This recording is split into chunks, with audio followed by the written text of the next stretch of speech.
quand nous sommes le FC Barcelone, on doit présenter une meilleure image de nous-mêmes.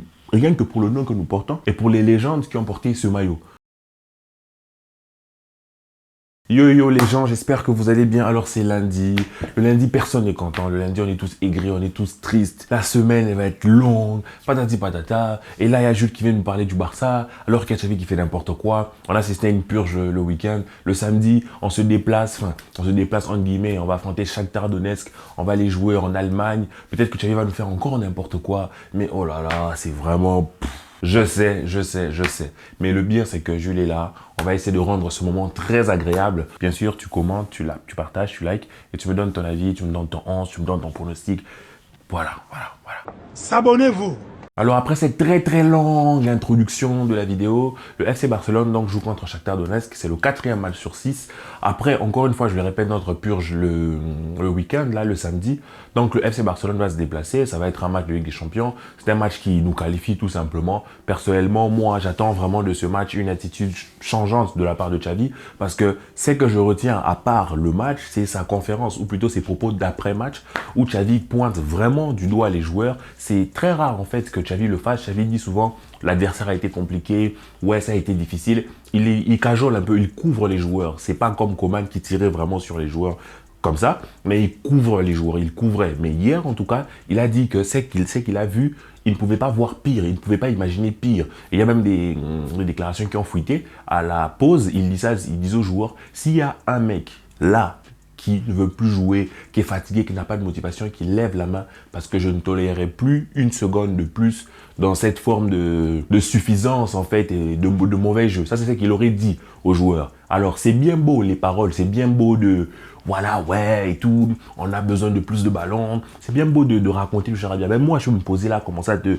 déblatérer un discours, tu vas te dire, mais ce mec, c'est Platon. Mais il ne suffit pas de ça, il faut les actes. Et les actes, c'est tactique, c'est sur le terrain. Donc moi, personnellement, je suis un peu insensible à toutes ces grandes paroles de « oui, on doit faire mieux »,« oui, on a mieux géré le jeu de position ». C'est pas dans les blablas d'après-match que les choses se font. C'est sur le terrain, sur le match d'après. Et c'est Shakhtar. Shakhtar est une équipe qui va être plus facilement bougeable en fait que Sociedad. Parce qu'il faut dire Sociedad vraiment ils ont joué un très beau match. Ils auraient dû gagner. C'était vraiment vraiment il faut respecter le travail de Sociedad. C'est vrai qu'on a été nuls, mais surtout Sociedad nous a complètement fait déjouer de A à Z. Vraiment on gagne sur vraiment un hold-up. C'est vraiment Araujo qui nous sauve en mode. Nous, contre le Shakhtar, ça va être Shakhtar. Et puis après, on va aller jouer contre Deportivo, je pense. Et après, ça va être la trêve. Donc, pour moi, c'est un match qu'il faut gérer. Pour moi, c'est un match qu'il faut dominer. Pour moi, c'est un match où on doit quand même avoir une réaction d'orgueil, quelque part. Xavi disait que le Classico a eu une plus grosse réaction, a eu un plus gros effet, un plus gros impact négatif, bien sûr, sur l'équipe, plus que ce qu'il pensait. Alors, je veux bien que le Classico ait été un coup de massue sur notre tête, mais franchement, j'ai envie de vous dire, c'est pas normal que ce club-là, c'est pas normal que ces joueurs-là se comportent comme ça. Moi, j'ai envie d'ouvrir une petite parenthèse, juste de dire quelque chose, c'est que dans notre équipe, on a énormément de grands joueurs que Guardiola aimera avoir, que Klopp aimera avoir, que tous les grands coachs ou tous les grands clubs que vous connaissez aimera avoir. Quand je vous dis, regardez rien que notre défense, il y a tous les mecs de notre défense, peut-être à part Inigo, sont des joueurs qui attirent l'œil d'un point de vue international. Araujo, Koundé, je veux dire, si demain, nous on dit qu'on veut vendre Araujo, il y a plein d'offres qui vont arriver pour Koundé, rien qu'avec la défense. Imaginez Baldé, imaginez Cancelo, même pour notre milieu de terrain, entre Gavi, Pedri, entre Fermi. C'est pour vous dire qu'on a des joueurs qualitatifs, on a des joueurs que beaucoup d'entraîneurs désirent avoir, que beaucoup d'entraîneurs convoitent, que beaucoup de clubs convoitent. Mais c'est pas normal que ce mélange d'aussi bons joueurs, que ce soit dans la force de l'âge, des joueurs très jeunes qui ont de la technique, qui ont vraiment qui ont du potentiel en fait. C'est pas normal que ce mélange ne produise que ça. Donc je suis bien d'accord que oui, il faut un contexte. Oui, c'est pas tout le temps que l'on domine l'adversaire. Oui, l'adversaire peut être beaucoup plus coriace que prévu. Je suis bien d'accord. Mais il faut être d'accord que sur la phase Xavi au Barça, pour l'instant, on a manqué de continuité dans la maîtrise. C'est en fait quelques matchs où on est tous impressionnés, tous super contents. Waouh, c'est trop beau, c'est très beau. Et les matchs d'après, c'est en donne de scie. Et après, on a un choc sur la tête et puis on produit des purges et des purges et des purges. Et ce n'est pas normal qu'avec un tel effectif, que ça se produise comme ça. Quand tu vois l'argent dépensé, les sacrifices faits pour cet effectif, moi je pense que l'effectif peut largement mieux faire. Donc oui, je pense que les joueurs sur le terrain peuvent rater des occasions, rater des opportunités, mais des fois, il faut aussi pointer du doigt l'animation qui, des fois, n'est pas très cohérente, les choix tactiques, les réajustements tactiques. Donc, c'est juste pour vous dire que pour moi, ce que je vois du Barça aujourd'hui, pour moi, ce n'est pas convaincant d'un grand Barça. Il ne faut pas être illusoire. Ce n'est pas avec ce Barça-là que l'on fera une très très grande saison. Peut-être gagnera-t-on, peut-être on va gagner la Liga, peut-être, je ne sais pas, on va gagner la Coupe du Roi. Mais je nous vois très mal aller en Ligue des Champions, aller loin en Ligue des Champions, si on a cette manière de faire. Je ne dis pas en fait que Xavi en est incapable. Je ne dis pas que ça ne marchera pas. Mais pour moi, il y a des choses qui doivent changer. Il y a des choses qui doivent changer parce que cette saison, on manque de constance. On a très peu vu les choses qui sont censées nous booster. Vous voyez, c'est facile de dire, ouais, mais ce match-là, on a vu ceci, on a vu cela, c'est bien beau. Mais Xavi au Barça depuis un moment, même si aujourd'hui, ce sont des nouveaux joueurs qui doivent apprendre à s'acclimater, mais lui, il est là, il doit avoir une idée de jeu déjà.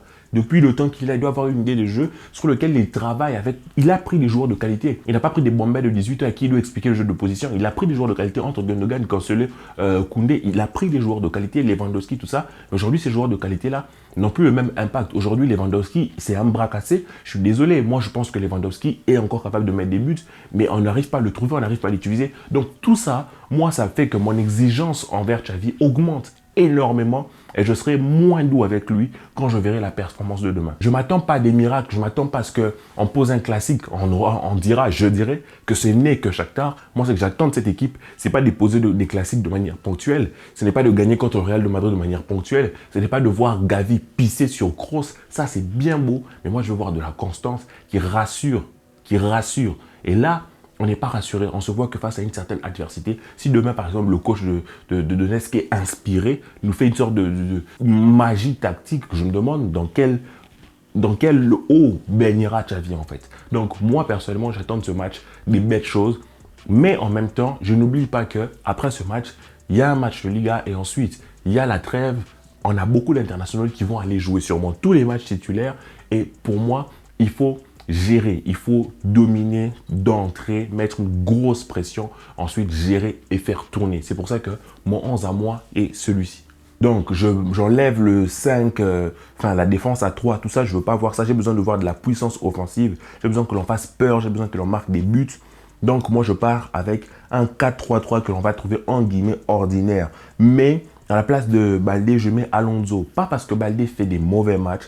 En tout cas, ces derniers matchs ne sont pas aussi mauvais que les matchs qu'il faisait en début de saison, mais je pense juste qu'il enchaîne beaucoup, tout simplement. Pour moi, c'est pour ça que je mets Alonso, peut-être Baldé rentrera en cours de jeu, mais je mets Alonso parce que Baldé, il enchaîne beaucoup. Et en défense, je remets Christensen parce que Christensen, à ma connaissance, il n'est pas blessé, je remets Christensen. Et en 6, je mets Casado. Je pense que ce match, en fait, il faut mettre Casado. C'est pas, c'est un match que l'on doit gagner, mais c'est un match où on peut se permettre quelques changements. Parce que si on ne se permet pas des changements contre Shakhtar Donetsk, si on ne permet pas des changements contre le 18e, alors il y a un problème avec notre statut de FC Barcelone. On n'a qu'à changer le nom, ça s'appelait Cadix en fait. Donc pour moi, clairement, c'est l'opportunité. Fais jouer Marc Casado parce que Gundogan ne peut pas jouer tout seul en 6. Même Frenkie de Jong lui-même dit qu'il ne peut pas jouer tout seul en 6. Oriol Romeo, on a vu, c'est un cataclysme. Tu as un 6 qui a du toucher. Tu veux Zubimendi, je suis content, c'est bien. Tu veux Kimi, je suis content, c'est bien. Mais tu as Casado, il faut au moins l'essayer pour moi. Il part titulaire, grosse surprise, mais je le fais partir titulaire parce que j'ai envie de voir ce que ça donne une fois pour toutes. Peut-être sur ce match, peut-être sur le match complet, mais vous verrez que moi, je le laisse tout le match. Ensuite, au milieu de terrain, je mets Gavi, Gundogan, devant, je vais mettre Rafinha qui va coller un peu plus sa ligne et Félix qui va jouer autour de Lewandowski. C'est avec cette forme d'idée que ça a mieux marché au Barça. Quand Xavi utilisait cette forme de réflexion avec un ailier qui va coller la ligne et un autre qui va venir rentrer, et le latéral gauche qui va venir occuper l'espace, bouffer l'espace, aller dans le dos de Félix pendant que Cancelo va venir rentrer dans le milieu de terrain. C'est là que l'on a vu les plus belles choses de Xavi. Donc je ne sais pas pourquoi il a peur, je ne sais pas pourquoi il se retient, je ne sais pas pourquoi, on dirait qu'il joue plus pour conserver le score, il joue plus pour ne pas perdre que pour gagner. Ce n'est pas la philosophie du Barça, ça. Ça, c'est la philosophie des tapettes, de Cadix, de Getafe, du 15e de Liga qui joue contre l'ogre FC Barcelone. Quand nous sommes le FC Barcelone, on doit présenter une meilleure image de nous-mêmes.